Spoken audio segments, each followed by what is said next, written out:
জেলা বাঘেরহাটের এক ধর্ষিতা গৃহবধূ শিল্পী রানী দেবনাথকে এই চক্রটাই বিকৃত কায়দায় মিথ্যাচারের কাহিনী তৈরি করে তুলে এনেছে প্রচার মাধ্যমগুলোতে। এর দায় অন্যের ওপর চাপাতে বিভিন্ন মিডিয়াকে ব্যবহার করে, অথচ শিল্পী রানীর পরিবার বলছে ভিন্ন কথা। এদের বাড়ি আমাদের বাড়ির থেকে কিছু দক্ষিণে আর কি, গ্রাম হচ্ছে পবনতলা, কুমলাই গ্রাম। এরা আগে থাকতে এরা ফেনীতে নাকি থাকতো এবং সেইখানে বিয়ে করেছে, সেইখানে মেয়ে এবং ছেলে পেলে ওদের সেইখানে হয়েছে এবং এখানে ইলেকশনের কিছুদিন আগে আসছে তারা এইখানে ঘোরাফেরা করেছে। এরা মুখোশধারী ছিল সত্যি, কিন্তু ধস্তে ধস্তিতে এদের মুখোশ খুলে গেল তখন চিনতে পারি দুজনকে। আমরা যে দুজনকে চিনছি এরা হলো সন্ত্রাসী দলের সঙ্গে জড়িত। জয়নাল হাজারির সঙ্গে এরা ছিল, এরা জয়নাল হাজারির ওখানে ডাকাতি করতো। ডাকাতিগুলো মিলে এদের তো আমার কোনো কিছু বলে দিতে হয়নি, বের করে দিতে হয়নি। এরা তো নিজেরাই কি করে সব বের করে নিয়ে গেল, তাহলে বুঝতে হবে যে এরা নিজেদেরই লোক আমাদের।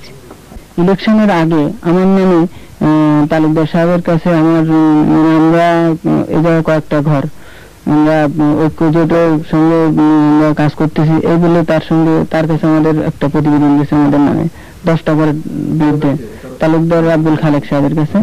এবং পরবর্তীতে আমরা দলীয় ভাবে আমরা একটা প্রেসারে পড়ি। এটা কোনো সাম্প্রদায়িক ব্যাপার না, এটা রাজনৈতিক ব্যাপারও না, এটা আসলে ব্যক্তি আক্রমণ।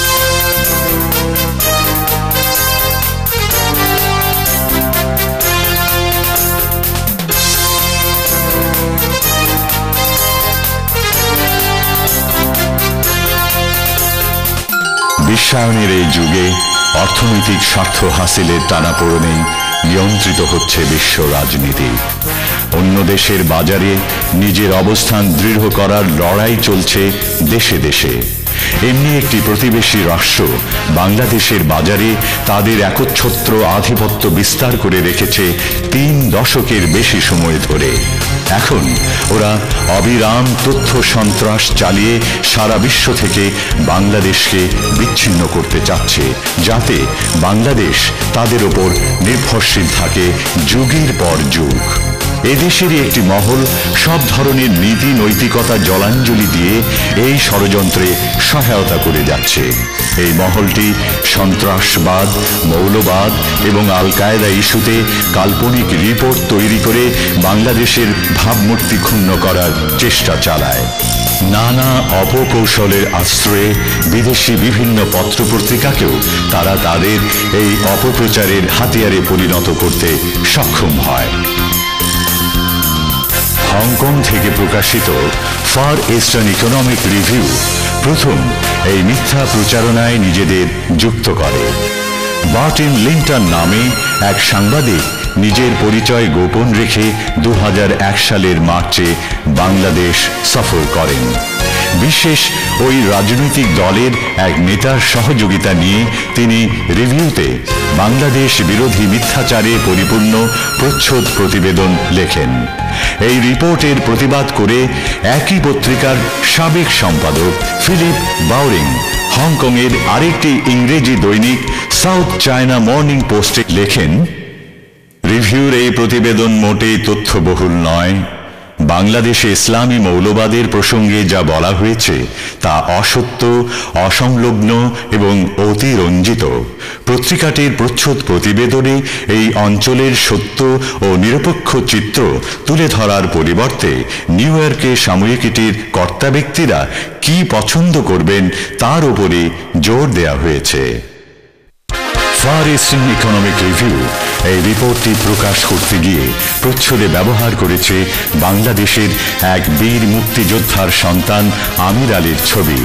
মুখে দাঁড়িয়ে মাথায় টুপি থাকায় তাকে মৌলবাদী শক্তির প্রতীক হিসেবে তুলে ধরার অপপ্রয়াস চালিয়েছে। এ প্রসঙ্গে আমির আলী বলেন, গুজরাটে যখনই অসহায় মানুষদেরকে নির্যাতন করা হচ্ছে তখন আমরা সারা বাংলাদেশে এবং সারা বিশ্বে এটা একটা আন্দোলন হয়েছে এবং বাইতুল মোকাররম থেকে আমরাও বাইতুল মোকাররম উত্তর গেট থেকে ব্যাপক মানুষ আমরা একসাথে মিছিল করি। এই মিছিলের ছবিটা ফার ইস্টার্ন ইকোনমিক বিভিন্ন ইন্টারনেটের মাধ্যম থেকে বা অন্য কোনো থেকে নিয়ে এটাকে বিকৃতি করার জন্য অথবা বাংলাদেশকে একটা ধ্বংস করার জন্য যে কোনোভাবে একটা গভীর ষড়যন্ত্র করেছে। ফার ইস্টার্ন ইকোনমি রিভিউর বিরুদ্ধে ক্ষতিপূরণ হিসাবে 12,000 কোটি টাকা মামলা আমি করেছি। একইভাবে আরো কিছু বিদেশি মিডিয়ায় ঢালাও মিথ্যাচার অপপ্রচার চালানো হয়েছে। এরই ধারাবাহিকতায় লন্ডন ভিত্তিক চ্যানেল 4ও জড়িয়ে পড়ে বাংলাদেশ বিরোধী প্রচারণায়। তাদের 2 ভাড়াটে কর্মী নিজেদের পেশা গোপন রেখে ঢাকায় আসেন শিক্ষক ও ট্যুরিস্ট পরিচয়ে। নানা ধরনের কাল্পনিক কাহিনী তৈরি করে বাংলাদেশের ভাবমূর্তি নষ্টের চক্রান্তে তারা লিপ্ত হয়। কিন্তু শেষ মুহূর্তে পুলিশের হাতে ধরা পড়ে লিখিতভাবে দোষ স্বীকার করে নিঃশর্ত ক্ষমা চায়।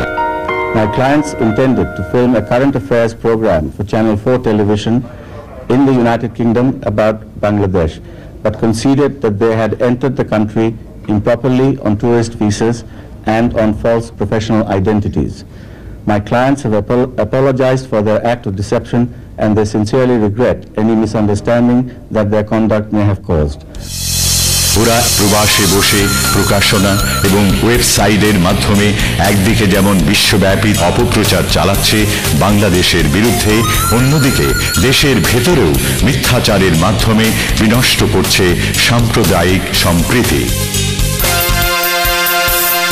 বিগত নির্বাচনে সাগর তীরবর্তী জেলা ভোলায় এক প্রভাবশালী রাজনৈতিক নেতার ভরাডুবির পর তার বাহিনী প্রতিহিংসা চরিতার্থ করতে মরিয়া হয়ে ওঠে।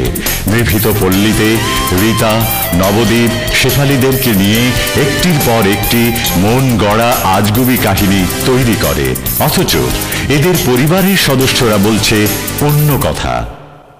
আমার নাম সুভাষচন্দ্র দাস, গ্রাম মমতাপ্রসাদ, এসির নাম শেফালিওয়ালা দাস, বয়স ওনার 36 বছর। ওনার পা কেটে গিয়েছিল কিভাবে? আর 12-13 বছর আগে পুকুরে গাটলার ভিতরে পড়ি, পাটা নষ্ট হয়ে গেছে।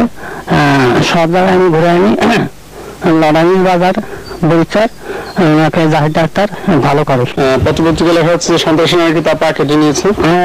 সেই কথা স্যার আমরা বলি নাই। আপনি মেয়েকে ধর্ষণ করা হয়নি? না স্যার। এই পত্রিকা লিখছে যে আপনার মা এবং মেয়েকে একই সাথে ধর্ষণ করা হচ্ছে। না, এমন কথা কেউ বলে নাই স্যার, আমিও বলি নাই স্যার। মঙ্গলবার বেলা 2টার কালে আমাকে বলে নাই, বাড়িতে সিটেরা দিয়ে গেছে, ওইটা দেখে আমি অনুযায়ী তখন এই ঢাকা গেলাম। লোকটা যারা উপভোগ দাঁড়িয়ে একদম হিন্দু বাসুদেব ঢাকা আমাকে প্রথম তোফায় ছাপের বাসায় নিয়ে গেছে। তারপরে সেখান থেকে তোফায় ছাপ নিয়ে আমাকে ধানমন্ডি নিয়ে গেছে, যে সম্মেলন হয়েছে ওইখানে স্যার আমাদেরকে 500 টাকা করে দিয়েছে। খরচ স্যার আমার আরো অনেক হয়েছে স্যার। কত? আমার 800 টাকা খরচ গেছে। যাই দিয়েছে আমি তাই আনছি। এখানে